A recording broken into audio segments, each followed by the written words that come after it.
So welcome everyone. This is our Project Homekey 2.0 info session number 1 for April 14th, 5 p.m. And I'm going to turn it over to Ken Shapiro to welcome us. Thanks, Andrew. Good evening, everyone. You may have heard about California's Project Homekey. Whether you have or not, tonight we'll explain it in some detail. The first round launched last summer, and Marin was successful in acquiring 2 properties, one in Corte, Madera and one in San Rafael. Both of them are starting out as interim housing, and individuals are spending their evenings in these properties as we speak.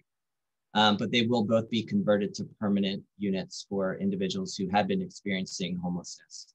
That will result in 66 new units of permanent supportive housing here in Marin, a major success for the County of Marin. The governor's requested a second round of funding, $750 million this time for this program, and in anticipation of the possibility that his request is fulfilled by the legislature, we're getting as prepared as possible, and that's part of what we're doing this evening, trying to make sure that the community understands what this program is, what it might look like, and doing everything we can to compete successfully in this second round. Just for a little context, at last count in January 2019, there were over 1,000 residents of this county, of Marin County, experiencing homelessness. Project Homekey, put simply, is a program that gives us the chance to attain the elusive ingredient to ending their homelessness: units of housing. The number one way to end someone's homelessness is to give them housing. Many of you may be seeing, noticing, or even experiencing homelessness more since the start of the pandemic. We don't necessarily believe that homelessness is increasing. It may or may not be. We don't have the ability to do a full count of those experiencing homelessness given the pandemic. But I do want to just remind folks that the great majority of those experiencing homelessness in Marin have been homeless in Marin for a very long time. Many of them have disabilities and need a permanent home combined with support services. Project Homekey is a great way to make a major dent in homelessness. We're here tonight to have a discussion with you as a way to get ready for this funding opportunity. I mentioned there were over 1,000 people experiencing homelessness at last count in 2019, in January of 2019. But I'd also want to remind people that Marin was one of the only counties in California to actually see a reduction in chronic homelessness from 2017 to 2019, 28% reduction. And over the past year in Marin, we've accelerated that success in finding homes for those experiencing homelessness. So for illustration's purposes, I'm going to describe to you how many more units of permanent housing we've created in this county from 2015 through today. In 2015, our system in Marin had 193 units or homes of permanent supportive housing. In January 2020, we were up to 514 units, and we've added an additional 75 through the use of federal mainstream vouchers in 2020. As a result, today we're up to 589 permanent supportive housing units. That's going from 193 units to 589 in 6 years, with a massive acceleration over the past 3 years. A large part of that, the reason we've been able to do that is because we have started what's called a whole person care program. We have a very cooperative housing authority, and all of the housing providers, the homeless service providers, are all rowing in the same direction and are all operating under the principle of housing first. That principle states simply, the first thing you need to do for someone experiencing homelessness is get them a place to sleep so that they can be in a home and get well. So now I'll turn it over to Andrew Henning. Andrew's with Opening Doors, which is a private-public partnership of funders and policymakers from across Marin. They're all dedicated to ending chronic homelessness and veterans homelessness. And Andrew is the organization's project director. And Andrew will walk you through some slides, and then we'll go to Q&A. Andrew. Perfect. Thank you, Ken. And welcome, everyone. Thanks for joining tonight. I'm going to pull up my screen here, so bear with me for our presentation. I did see in the chat, if anyone's having issues with the audio, I'll do my best to try to manage that as we're going through. It's a little bit hard as I'm screen sharing too, but if you have any issues or tech issues, feel free to drop that in the chat and I can try to address it. Again, I'm Andrew Henning. I'm the project director for Opening Doors Marin, And Ken is our Chief Assistant Director with HHS. You can find here our email addresses if you want to reach out, and I can share this information again at the end. And just a few housekeeping items for tonight before we get started. This session is being recorded right now and will be posted online later. All of the sessions will be recorded and posted online later. So in case you missed anything or you want to watch this again, there will be a chance to look at that. Following the presentation, we'll be answering questions from the chat. So we're not going to be doing a kind of a live Q&A, but instead answering questions from the chat. So if you have questions, feel free to ask them and we'll do our best to answer them. Also, at the end of the presentation, there'll be a survey link, which you can fill out a very brief survey where we're collecting more information to actually gather the feedback that you have about this process and any ideas that you have. I also want to note that this presentation is focused on Homekey 2.0. We are going to talk about homelessness and some of the stuff that we're doing, but this is not a general presentation about homelessness in Marin. So I just wanted to caveat that up front, that we're not going to have the ability or time tonight to go into a full discussion of homelessness, but we will be touching on it briefly. And I hope that we're past this, but just in case we get quote unquote Zoom bombed or something like that, if I can't handle it through removing that participant, then I'll end the session and I have everyone's email so I can follow up with you and we can find another time. And then lastly, there's an FAQ online that's being updated from Homekey 1.0, but if you go to www.marincounty.org/main/Homekey, you can find a lot more information about the Homekey program. So in terms of an agenda, you already heard a little bit from Ken and starting to hear from me. We're going to briefly touch on homelessness in Marin, like I said, just to give you kind of a quick primer. We're going to talk briefly about Opening Doors Marin, and then we're going to go into more detail about Homekey. And then the rest of the meeting, however much time we have, will be focused on Q&A. So some of you have seen some version of this presentation before that I've done. So I'm giving you, this can be a 45-minute presentation, but I'm giving you the 5-minute version. In short, as Ken was talking about, 5 years ago, really almost exactly 5 years ago, we embarked on a systems-wide change for how we address homelessness in Marin. And it really came from one key insight, which was that most of our challenges with homelessness were stemming from a small minority of the overall homeless community, and that was people experiencing long-term chronic homelessness. If you were to plot the cost of homelessness from people that are briefly temporarily homeless to people that are homeless for many years, we see that the costs rise exponentially for people that experience chronic homelessness. And we also find just ethically, morally, that these are the most vulnerable people in our community. The longer people are chronically homeless, the higher their chances are that they're going to pass away prematurely from a treatable chronic illness.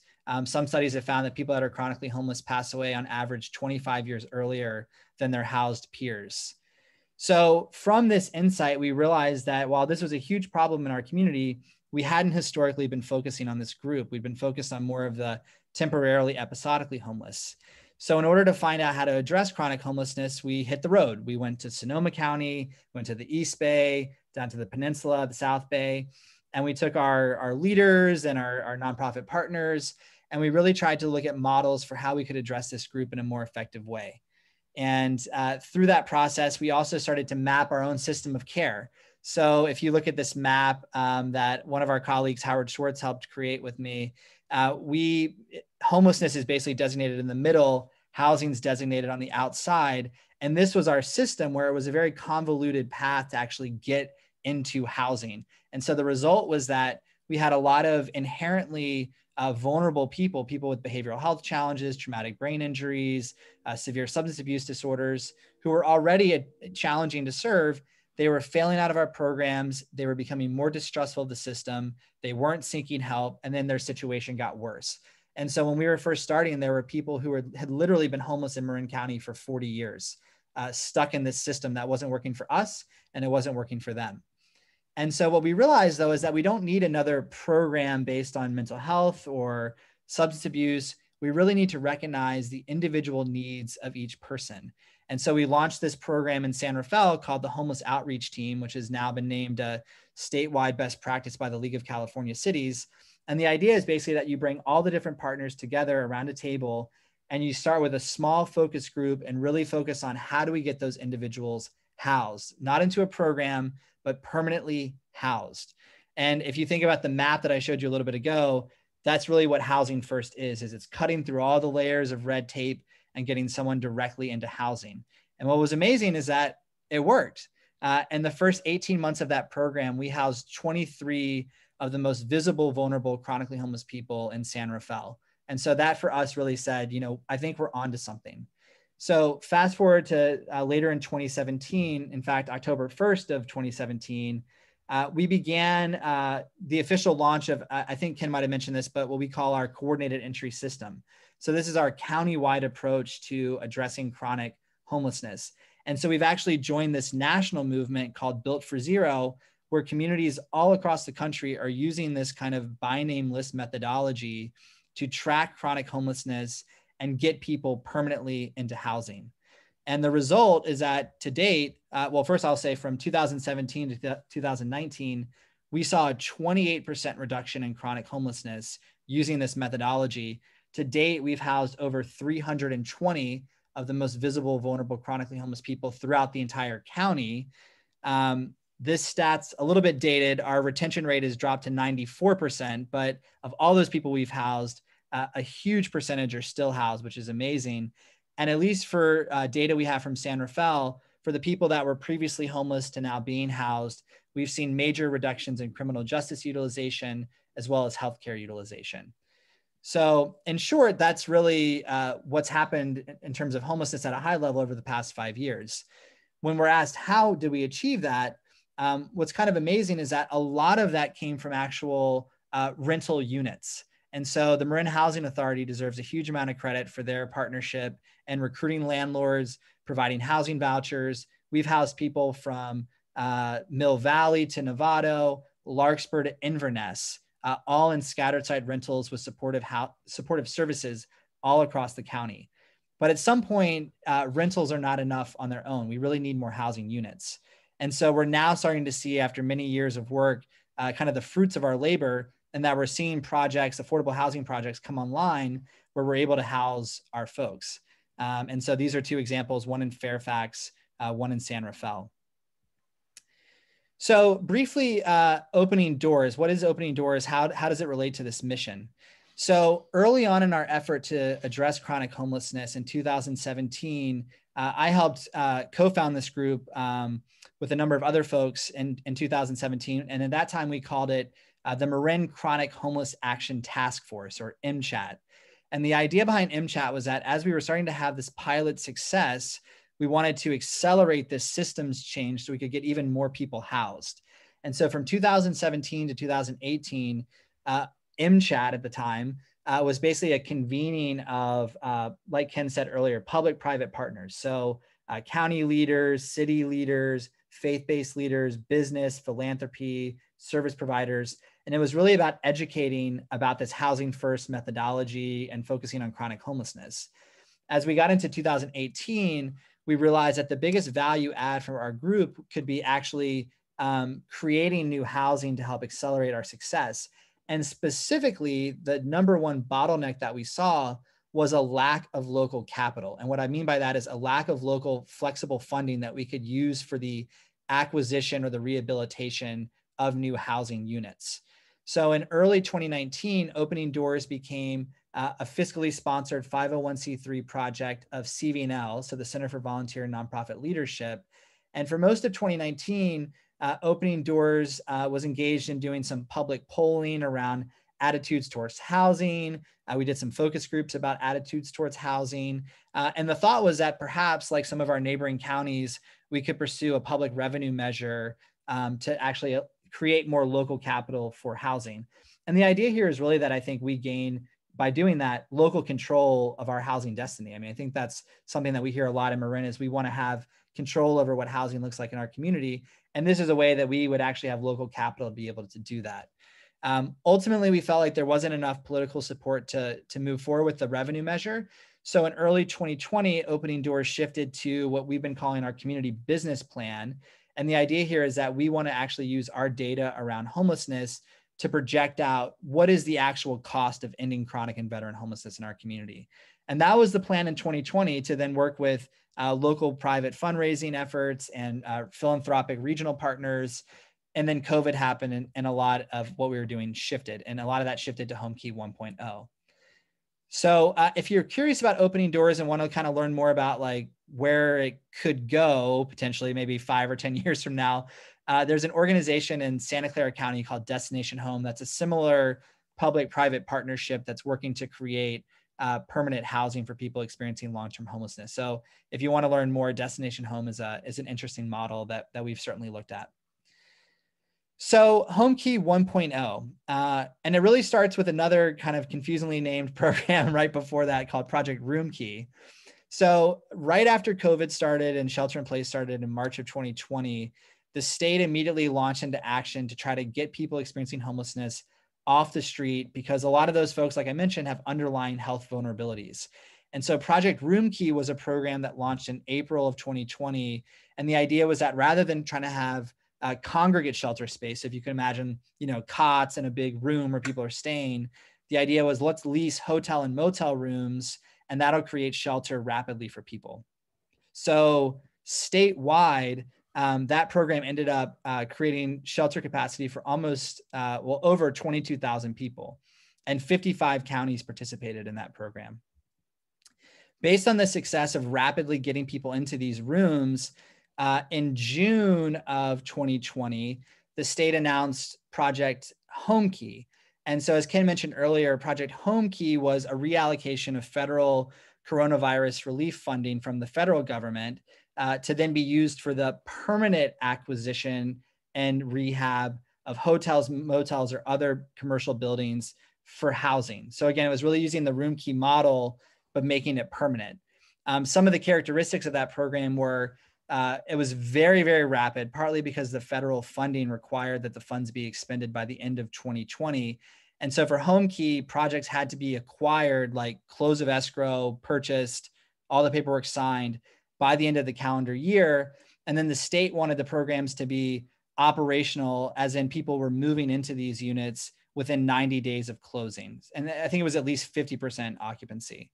And again, it was a very rapid timeline. It was something that none of us expected, but ultimately statewide, this program created 6,000 new units of housing for people experiencing homelessness, serving over 9,000 people.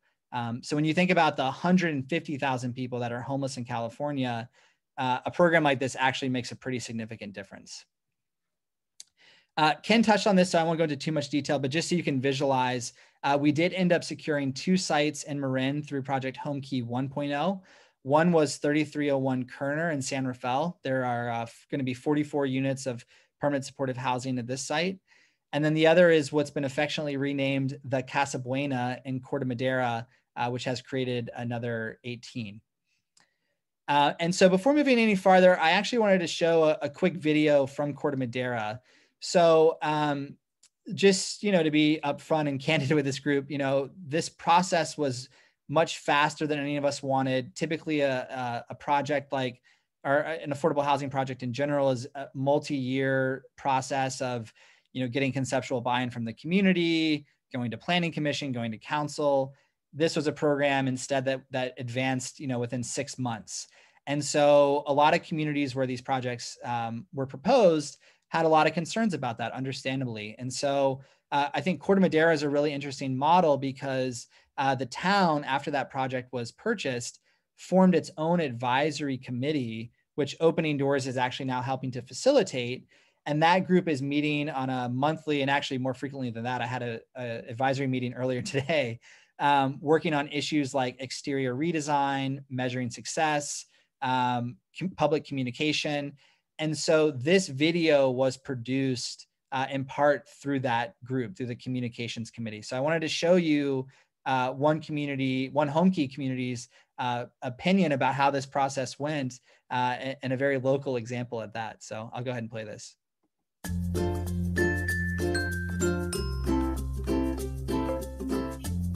On behalf of Corte Madeira's elected officials, staff, and residents, I'd like to welcome you to the Casa Buena, Corte Madeira's first permanent supportive housing for those that experience homelessness.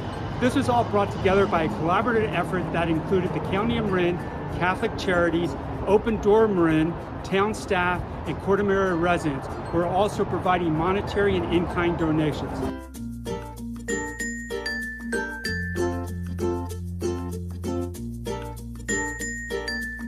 Marin has worked very hard over the past 3 years to address our homeless population. And with the Homekey project in Corte Madera at Casa Buena, we will be able to provide needed housing for 18 of our most vulnerable residents while wrapping all the services the county has to offer around them. I want to thank the community of Corte Madera, their city council, and the Casa Buena Steering Committee for working with the county to make this possible. When I first heard of plans to build a homeless shelter in Corte Madera, I was very much opposed to it. It wasn't until I did a bunch of research on my own that I began to realize that permanent supportive housing can be an important solution to the homeless issue we have here in Marin County.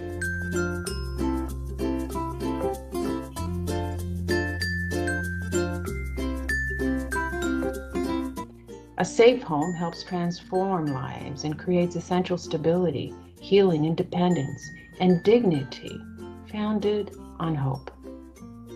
Our partnership with Marin County through Project Roomkey and Homekey impacts many lives.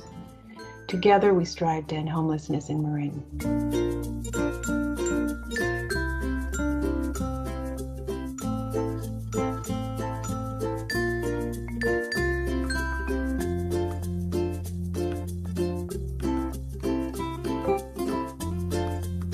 From Corte Madera to Novato, Larkspur to Inverness, we have successfully housed hundreds of our community's most vulnerable chronically homeless people. Because of projects like this and the support of community members like you, I know we can reach our goal of being the first county in the Bay Area to end chronic homelessness.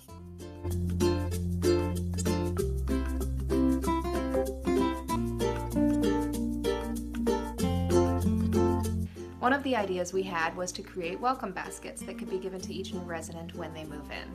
So we sent people shopping for everything from toothpaste to shampoo to snacks, cozy slippers, and grocery store gift cards. And the response from the community was frankly overwhelming. So many people wanted to be a part of this. It really embodies the spirit of Corte Madera as a welcoming place. So on behalf of Corte Madera, I'd like to welcome our newest residents. Welcome to Corte Madera!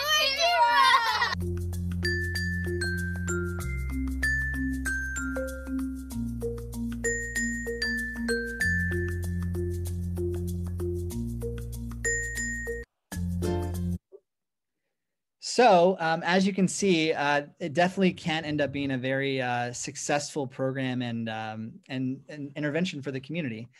So we're gathered today for Homekey 2.0. So I want to go into a little bit of detail about what that is and what we're thinking it might look like. So at this point, there is actually no Homekey 2.0. It's more conceptual, but it feels increasingly like it is going to happen. So that's why we're going through the process of doing these community sessions. So earlier this year, the governor proposed another $750 million allocation for a possible Homekey 2.0. The legislature has yet to approve that budget allocation, but it could happen very soon. We've heard even as early as May it could happen. So that's why we're going through this. We don't want to get caught on our heels like last time. So I'm going to go into a little bit more detail here in a moment, but some of our assumptions are that from at least what we've seen so far, the programmatic guidelines for Homekey 2.0 are likely to be very similar to Homekey 1.0.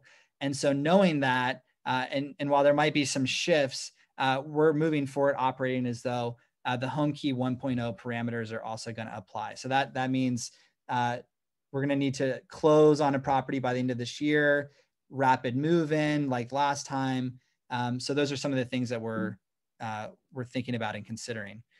So again, assumed state criteria. So last time, cities, counties, housing authorities could be the main applicant on these projects. There could be other co-applicants, such as a nonprofit developer, a social service provider, but cities, counties, and housing authorities are the main applicants for Homekey sites. Again, we're also assuming, like last time, this is going to be flexible funding for acquisition and conversion.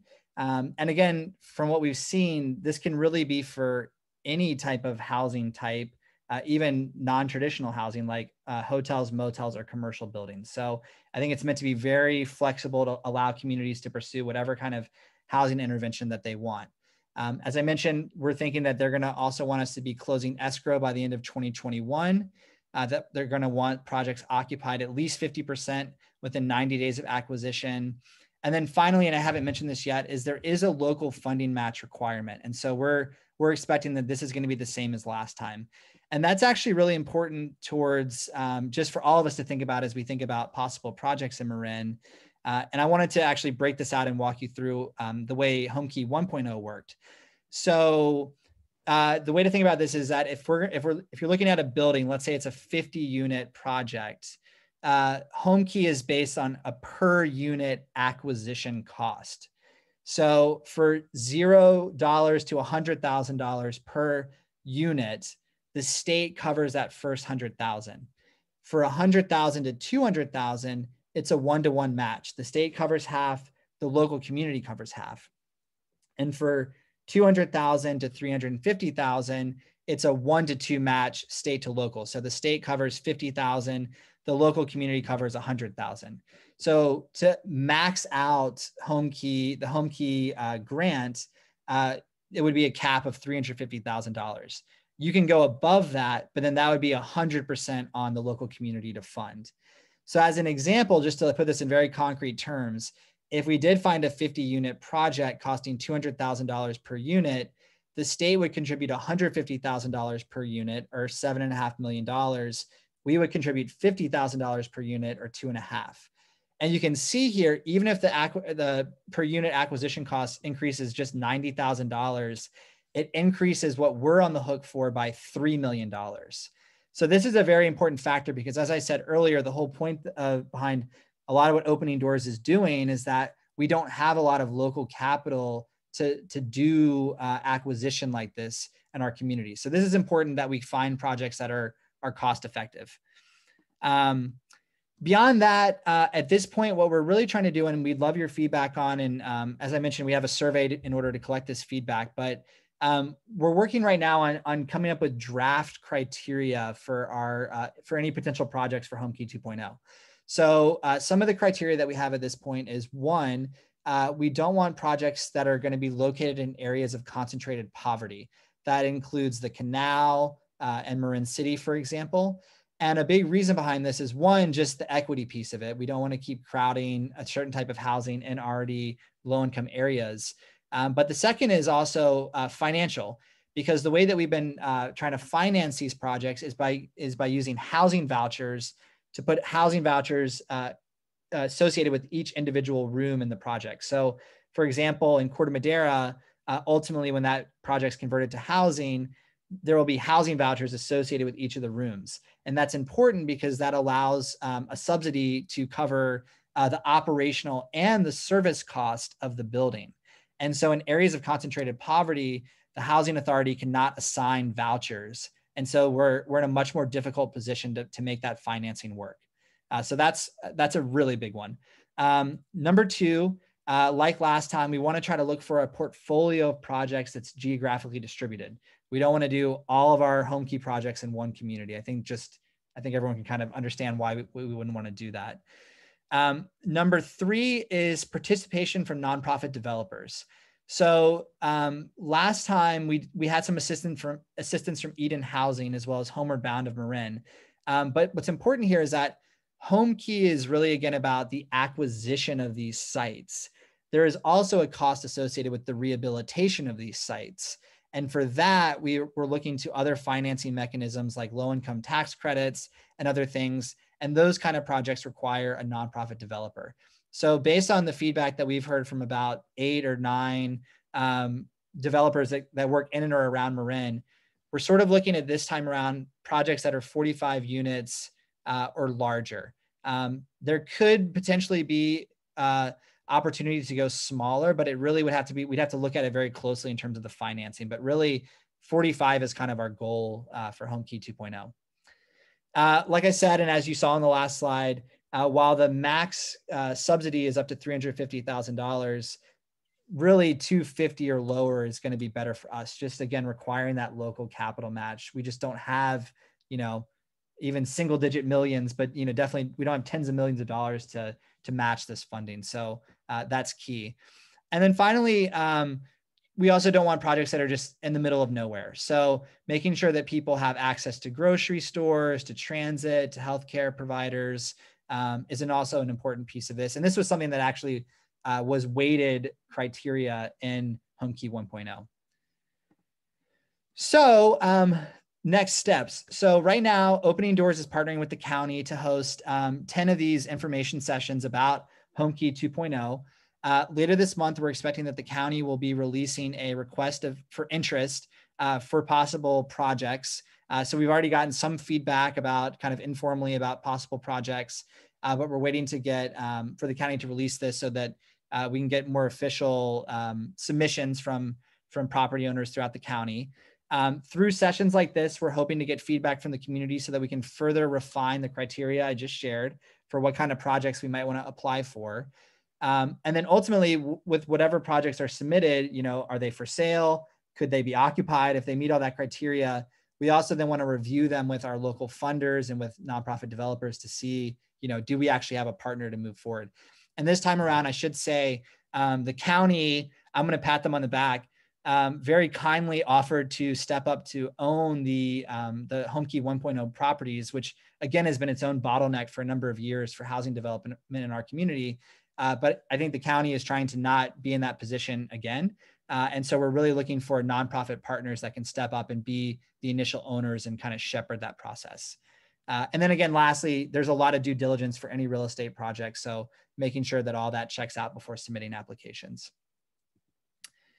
As I mentioned, we have a survey and I'm going to put up the link here in a moment. And so it's just very basic, 7 questions. Only 2 questions are required. But basically we're hoping to know, how do you feel about this general criteria that we're using or starting to look at? What factors would lead you to support a project? What factors would lead to you opposing? And then also, if you actually have ideas for projects, we want to know. So here's the survey. I will copy this and paste it into the chat, but in fact, that's probably going to be the easiest thing to do. So I'll do that, but I'll leave this up here for a moment. If you want to jot this down. It was a much longer link, and even though this is a very bad acronym, it's shorter. So I'll copy that into the chat.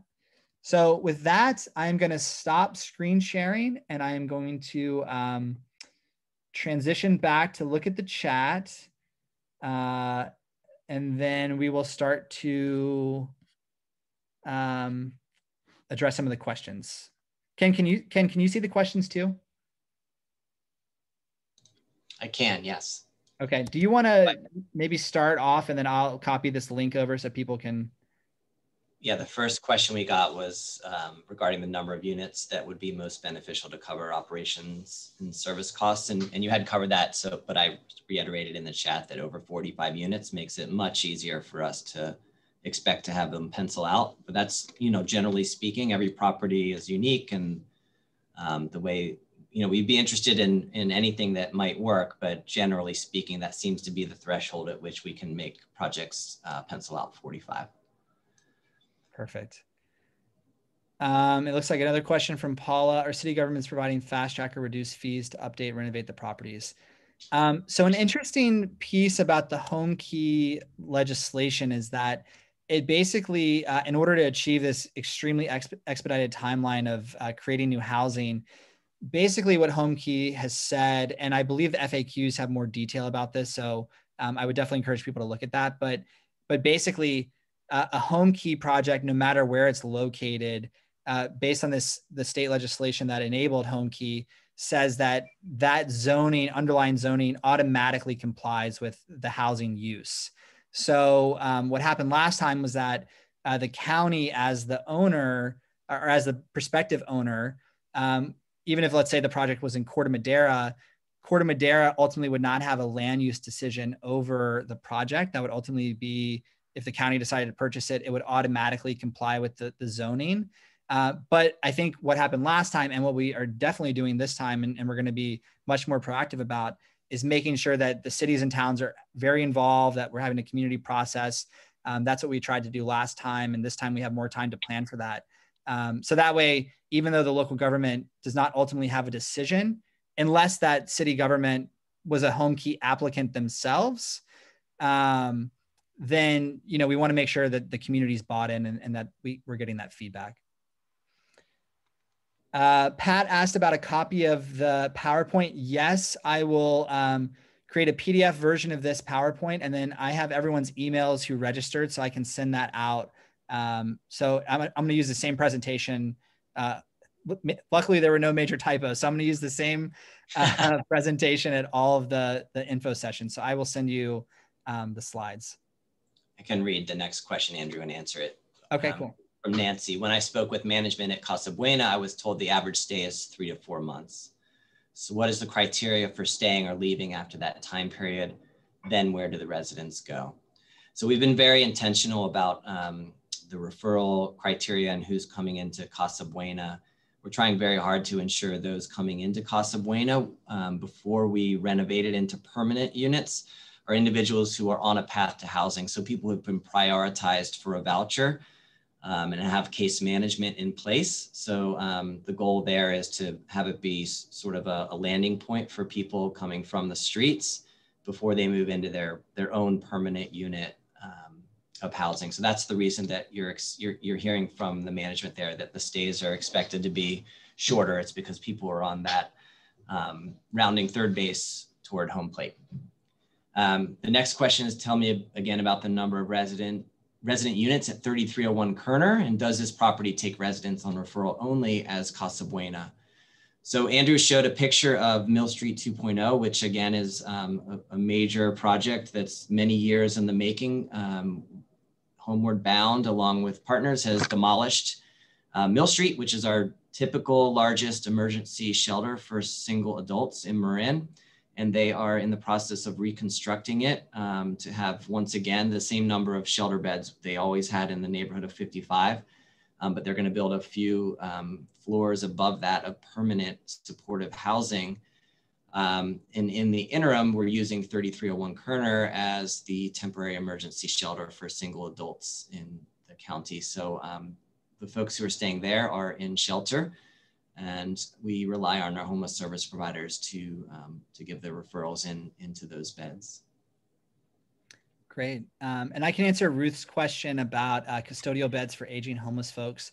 So I think what's good is that, at least, and Ken, correct me if I'm wrong, but my understanding is that for Project Homekey, the subpopulation of folks that we serve can be flexible. So it could be families, it could be seniors, it could be, the key for us is always making sure that the services are there. And for us, the services are often tied to the most vulnerable people. So that's definitely an option.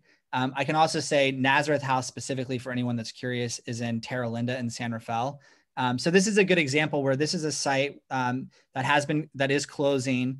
And so if you have projects like this, I've actually been in touch with some of the leadership there to find out, is this actually viable? Does it meet the timeline for Homekey 2.0, or should we just add it to our more general queue of possible housing projects?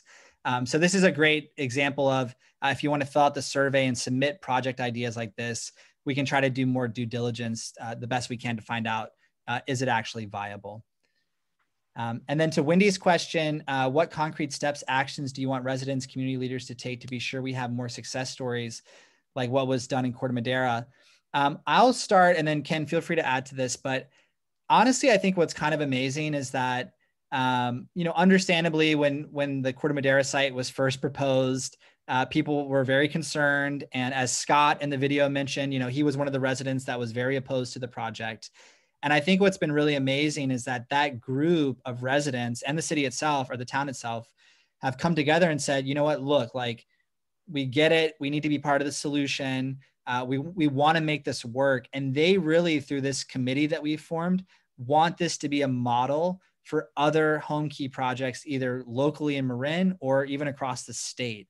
And so I think what's been really great about this group is that we have been meeting, like I said, our broader steering group meets monthly, but we have working groups that are meeting almost every week working on things like exterior redesign, community survey to assess impact, volunteer opportunities, communication. We're doing a community engagement event Monday night, actually, with community residents to talk about what we've been doing. So I think that there are ways to create this kind of oversight advisory group that involves the city or town and involves the service providers, and can be a really positive way to get people involved. And honestly, this is, I know there's studies that I can supplement later, but I think we see this time and again that once projects are actually in place in a community, the community really does wrap around it and support it. And so I think that's all we're asking for really at this point is, giving these projects a chance, because we're really committed to providing the services people need and making them work. Ken, I don't know if you want to add anything, but. Yeah, I think the one thing I'd add is if you could just keep in, rather than the back of your mind, the front of your mind, because we do anticipate this urgent NOFA coming out pretty soon. If you can keep in the front of your mind any people your social networks, your professional networks, people who might either have a facility that might work or know people who might know a facility that might work.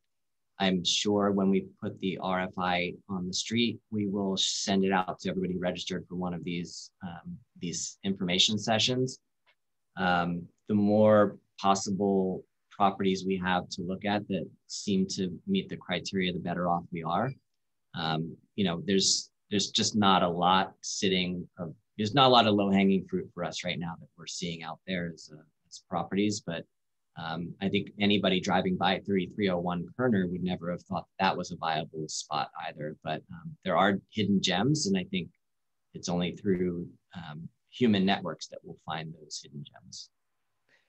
And just one thing that jogged my mind too. The other thing is, especially now, throughout the entire rest of this year, but especially now with our community engagement push, we wanted to get these information sessions set up as fast as we could. And so we're doing, evening, lunchtime, morning, trying to work around people's schedules. The city of Novato actually has agendized this for 2 weeks. So we'll be doing this presentation for the city council and by extension, the rest of the community, hopefully. The county, it looks like, is about to push out a press release around this. We're hoping to get some media coverage.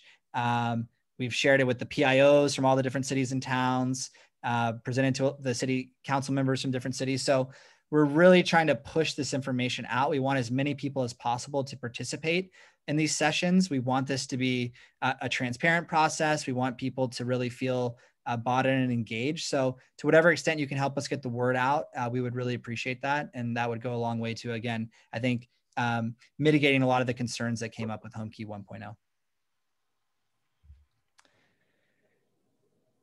I don't see any other questions at the moment. I have pasted the survey again in the link or in the chat now twice, just so you don't lose it.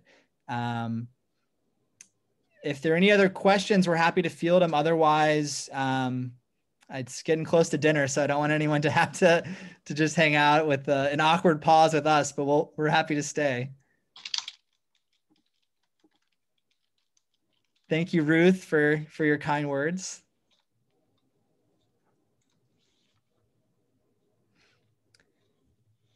All right, everyone. Well, I think that's it. Thanks again for the kind words. This is great to hear. And if you have any other thoughts, again, my email is just andrew@openingdoorsmarin.org. You can email me if you have things you want to share, but you don't want to share them here in the chat. And then, yeah, really just appreciate it. Mr. Carroll, I just saw your question about the suggestion, so I'm not aware of it. Oh, Kevin had emailed me about an idea for a possible site. So yeah, Kevin, I haven't talked to Ken about it, but I have raised it with our group, and I'm going to try to tracking down whether or not it's for sale. So great.